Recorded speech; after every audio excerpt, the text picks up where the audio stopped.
Welcome to the KINETIQ Life Podcast, brought to you by KINETIQ Renew. This podcast is dedicated to helping you find your way to your dreams, your goals, and your success. We'll be fueling that with key information on topics like health, science, tech, and lifestyle, coated with a few laughs along the way. In this episode, a hair transplant to remove your scars. A common heart medication repurposed for anger management. Your old acne cream is now being used for your arthritis. Is the love hormone a lie?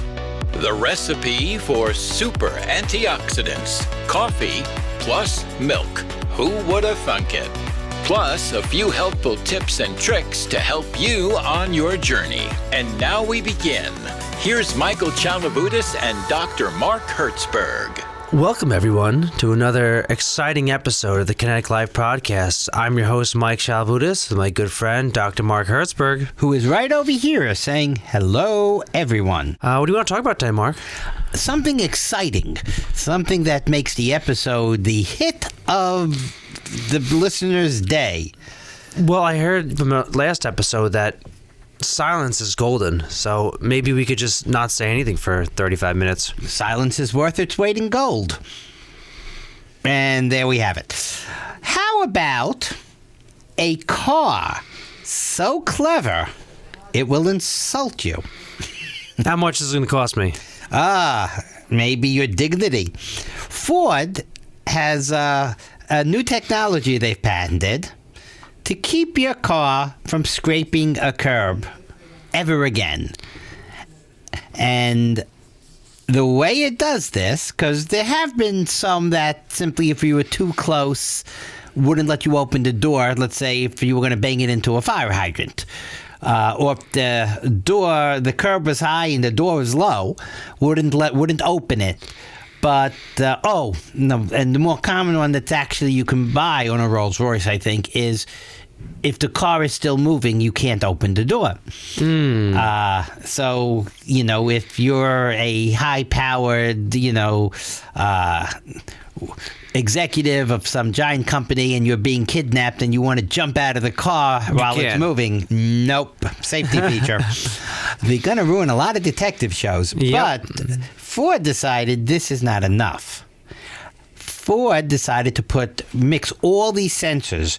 The car already has like video cameras, sonar, radar,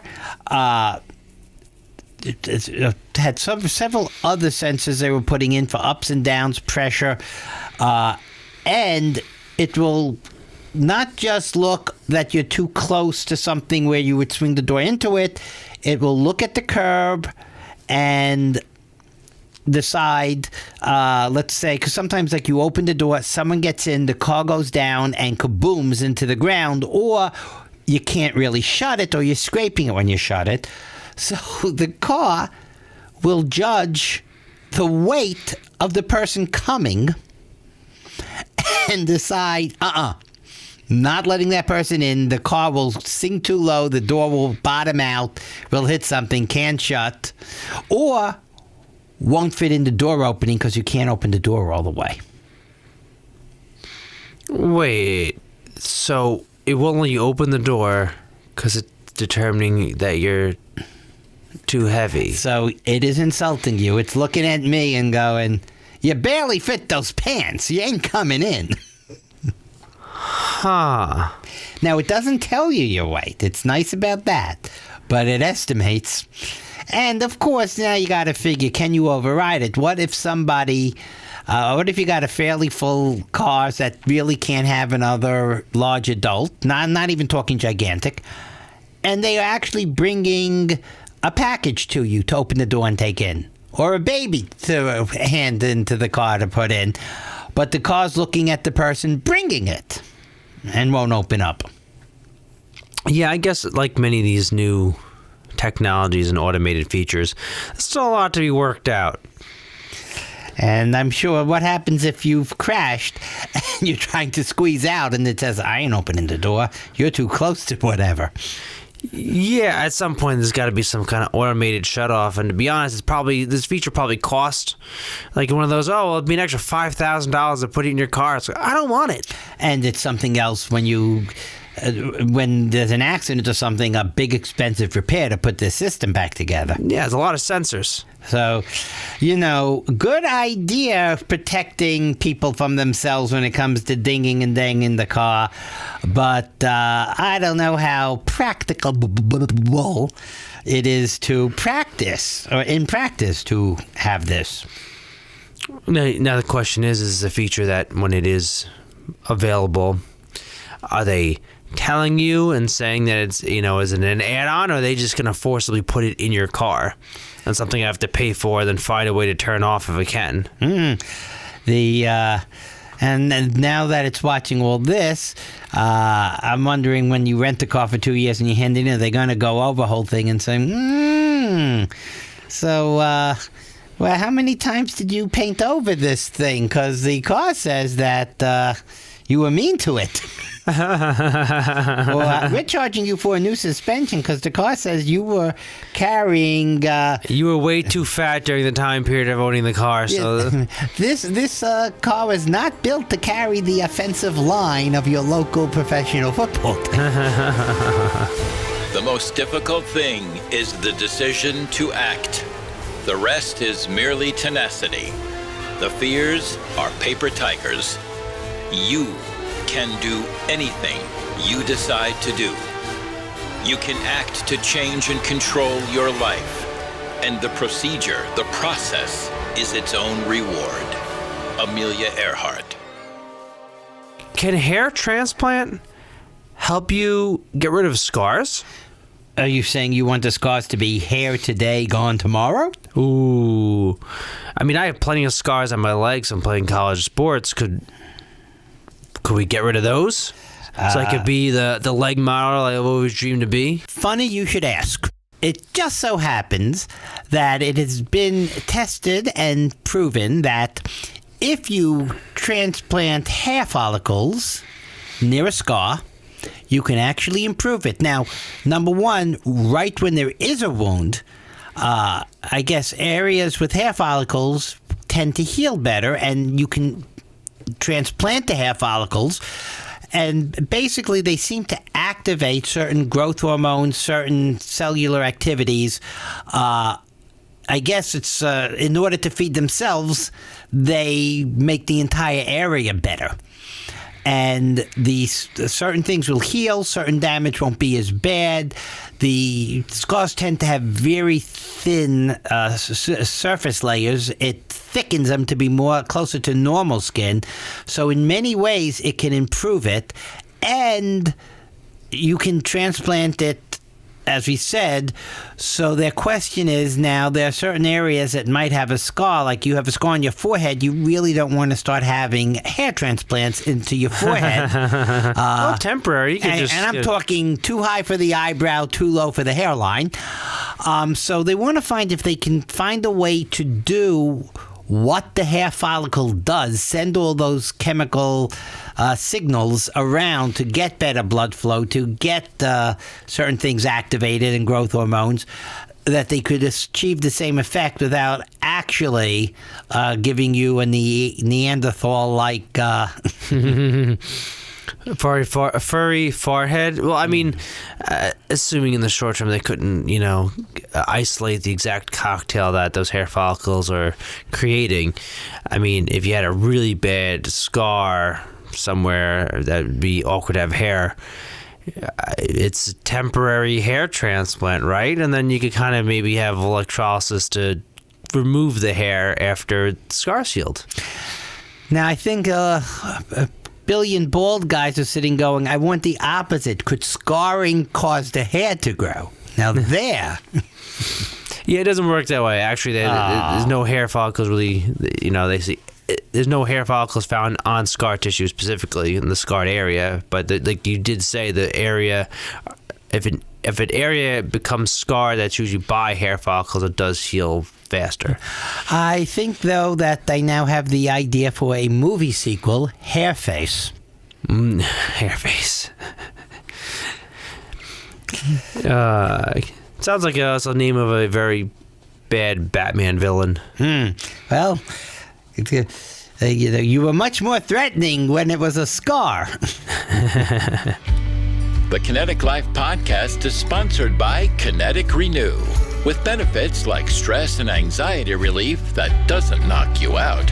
So get on with your day with Renew in liquid or gel caps. Visit kineticlife.com now and try it. That's KINETIQ life.com right now. So I'm a big fan of repurposed drugs. And that sounds actually terribly wrong, but medication that they had developed for one purpose and that ends up leading to benefit elsewhere.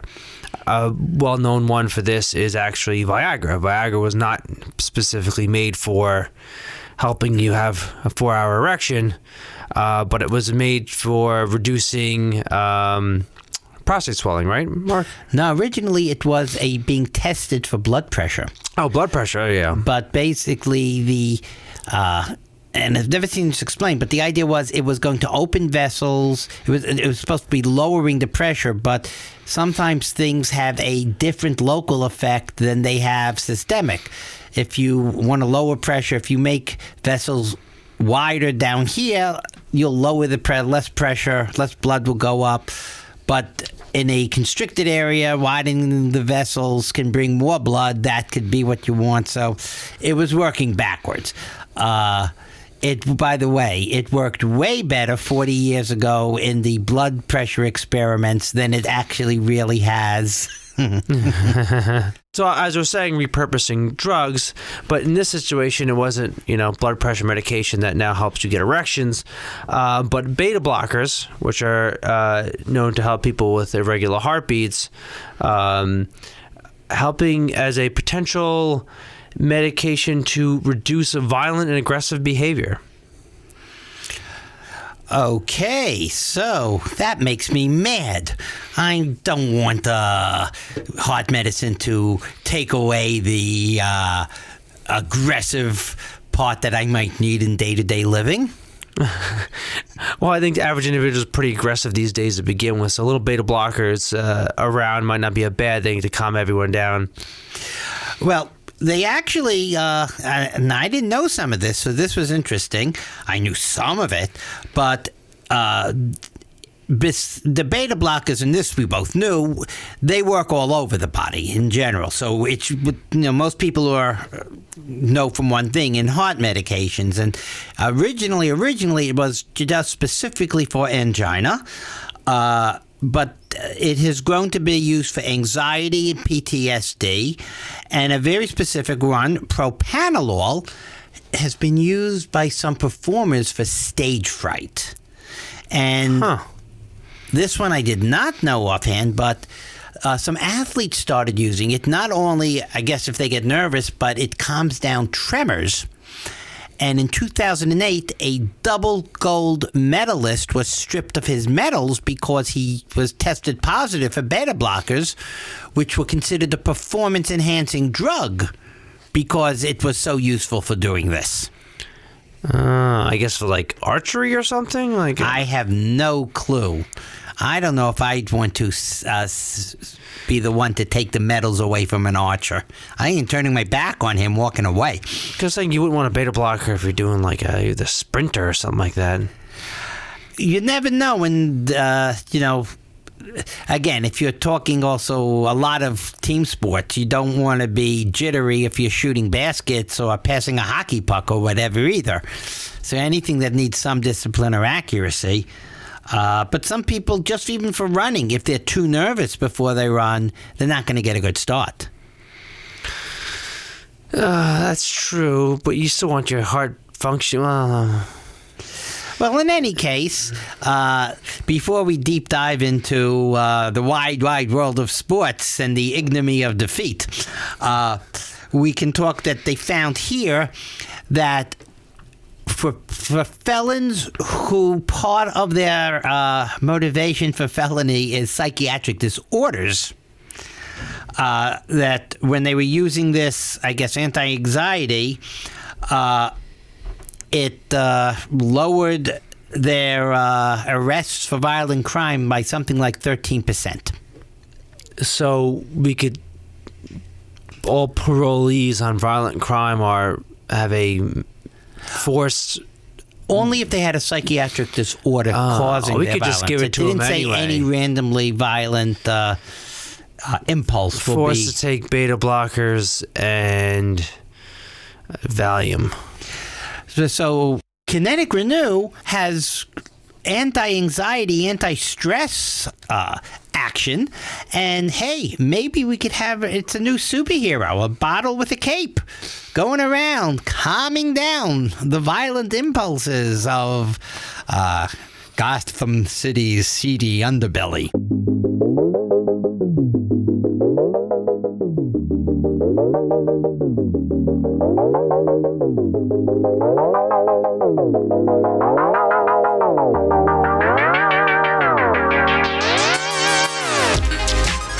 Learning never exhausts the mind. Leonardo da Vinci. Good judgment comes from experience, and a lot of that comes from bad judgment. Will Rogers. It is far better to be alone than in bad company. George Washington.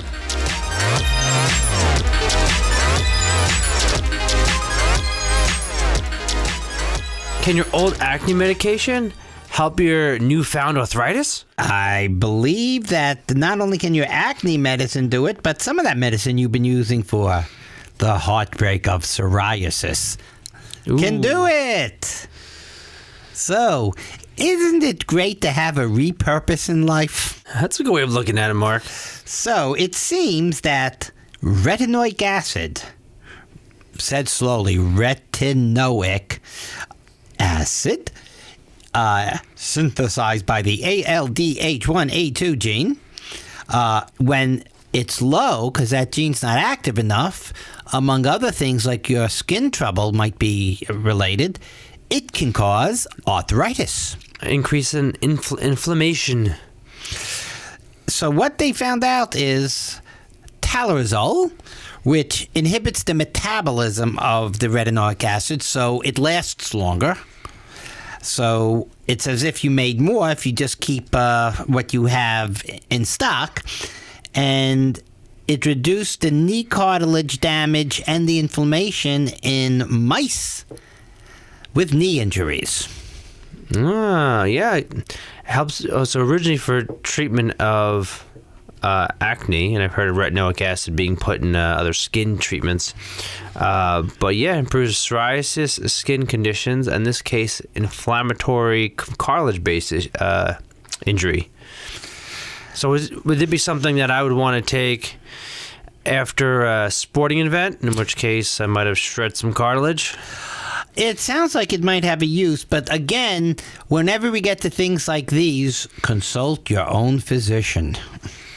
Oh, come on. No fun, Mark. Sometimes self-medication is. Now, one good thing about repurposed drugs is when we have a drug that we say they're testing to see if it does this, it might do what you want, but it also might, kill you or some worse side effect. When it's repurposed, we already know that at least it's safe. And we know, have experience with how much can be taken, and so it doesn't have to go through such safety tests. Even when it comes to testing it for how effective it is, it's a lot less worrisome when you know we can test it, and whether it works or not, it's not dangerous. I mean, what you knew was, you said it's not dangerous because it's been tested, at least for a different area. I guess the only problem is sometimes you're repurposing is a dosage adjustment. Right. Sometimes also, what if you put it topically on the skin and this is being taken orally or injected into the knee in the knee's case? Or a suppository. Ooh. So, I mean, they're all different factors. But in general, when you see research being done on repurposing a drug, if it works, it could be available a lot faster than if it's a brand new thing that might need years. It's already in the market. You pretty much just need the research to show the FDA that it or the insurance companies to be willing to pay for it for a different condition. Those darn insurance companies. I'd love to know the insurance companies these mice use, because they seem to get everything first. Yeah, it doesn't always work out for their benefit, though. Well, you win some, you lose some. If you cannot do great things, do small things in a great way. Napoleon Hill. Ever tried? Ever failed? No matter. Try again. Fail again. Fail better. Samuel Beckett. The pessimist complains about the wind. The optimist expects it to change. The realist adjusts the sails. William Arthur Ward.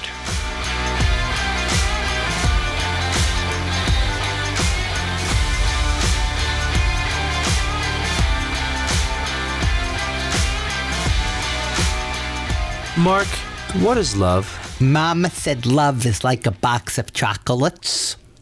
Oh, that could be the oxytocin that's released when you have the chocolates. We have thought that for a long time, but now research is questioning, is oxytocin really the love drug? Oh, don't say it's not. Well, chocolate is still good either way, and I do know for a fact that one thing about oxytocin is it makes you love chocolate. But when we also, oxytocin, it's a big part, because when you start saying like a drug, a hormone, or something could do something about emotions, you have to be very specific, and there are different types of love, and what oxytocin, it's not talking about like lust and certain types of affection. It is talking about long-term bonding. And it was thought, and one of the things, we've talked about this before, that was thought is, let's say when a relationship ends, and let's say from one participant's view it ended abruptly and suddenly and without due cause, there's actually almost like a climbing the walls from quitting a drug, that you need more. And the only source you can eat, really, chocolate, will increase oxytocin levels. And there are people who don't normally like chocolate, or even people who have problems with chocolate, who suddenly eat chocolate. So it really did seem to be you're doing that. And nobody is quite ready to say it doesn't at all. It's just not the be-all and end-all they thought it was. So you can't use chocolate to fill a void? A hole? Well, speaking of filling a void, they were using prairie voles, and don't prairie voles kind of dig into the ground and have a hole and fill a void? They're small rodents, but also one of the few species that are considered to pair bond and be monogamous. They mate for life. Mate for life. So, in any case, so they thought they were a good test case. They thought if they bred some prairie voles not to have oxytocin receptors, so they thought that maybe they wouldn't be so monogamous. And that wasn't the case. They thought, because it's also in the parenting bond, they thought they might not be such good parents. Couldn't find any difference. It is also considered to have a large part in milk production. And they thought that they wouldn't be able to properly nourish the newborns. And they found a very small but noticeable drop. Thing is, according to their models, it should have been impossible, should have stopped completely. So the noticeable drop is saying, it has something to do with it, but did someone say it's not the be-all and end-all? Yeah, so that was very wise. Exactly. That, I think it's one piece to a much more complex puzzle. But as long as it's a piece to the puzzle, I will continue to have faith in chocolate. Chocolate.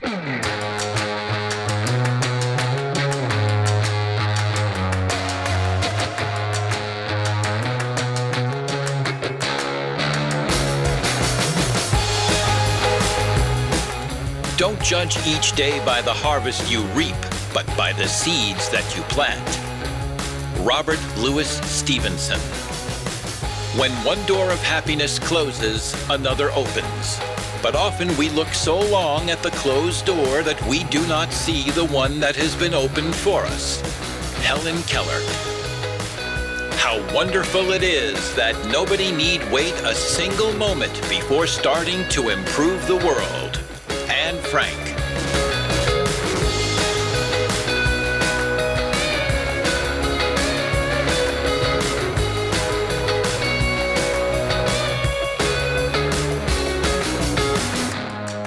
Is adding your milk and creamer to your coffee making it better for you? I'm sure it is. Otherwise, why do so many people do it? They wouldn't do it just because it tastes better that way. I think most people are doing it for taste, though, Mark. Let's be honest with ourselves. I mean, dark coffee has a nice bitter note, which I enjoy, but now considering using milk based off of this or some sort of creamer based off this most recent study, which is showing that the powerful antioxidants in milk, powerful antioxidants in the coffee and polyphenols are enhanced by the addition of dairy proteins, right? Yes, it did. And it seemed that they had two different mechanisms, because they didn't really kind of say it does it two ways, but as they're talking, they kind of switched gears in the article. But number one, it seems to be saying that it makes them much more effective at controlling inflammation, handling immune cells, regulating stuff, compared to the polyphenols alone. But they also said that these polyphenols are much harder to absorb, and milk, the protein bonds to them instantly. You could actually use it with other sources of polyphenol. It's like a fruit smoothie, or even just yogurt and fruit. Right. Or if you're having like types of tea with real polyphenols, and you're not British who likes milk in it. Let's say you're American and you like lemon. But, who knows if you're having some cheese. So even that simple interaction in your mouth or stomach would make it better? The proteins will bind with it right there. Or bond. Bind or bond. Kind of mean the same thing, but which is correct here? And that makes it more easily protected and absorbed and used. Interesting. So it's all aspects of integrating dairy protein and high antioxidant compounds. Tea, coffee, berries. Berries and cream. Whipped cream. Berries and cream. All of a sudden, the strawberry rhubarb pie with lots of ice cream and whipped cream is a health food. Yeah, I knew it. I knew it all along. There's antioxidants in cocoa powder, in chocolate, so I need the scoop of ice cream on the brownie. Another reason to love chocolate. Antioxidants. It'll be healthier for me. Very interesting. And I guess so. The British and Indians did it right with the milk and their tea. Something to consider. And I guess I'll be using some sort of creamer next time in my coffee. And I'm getting myself a Dodge or a Chevy, because when I eat all this chocolate to be healthy, I don't need my Ford saying it won't open the door. But I was money for a car, I refuse to let you in. You're just trying to determine the levels of oxytocin that could be adjusted through the copious amounts of chocolate that you had to consume, and you had to wash it down with ice cream, obviously. With ice cream, it's not just for breakfast anymore. All right, well, as we go consume copious amounts of food, it's time to say goodbye.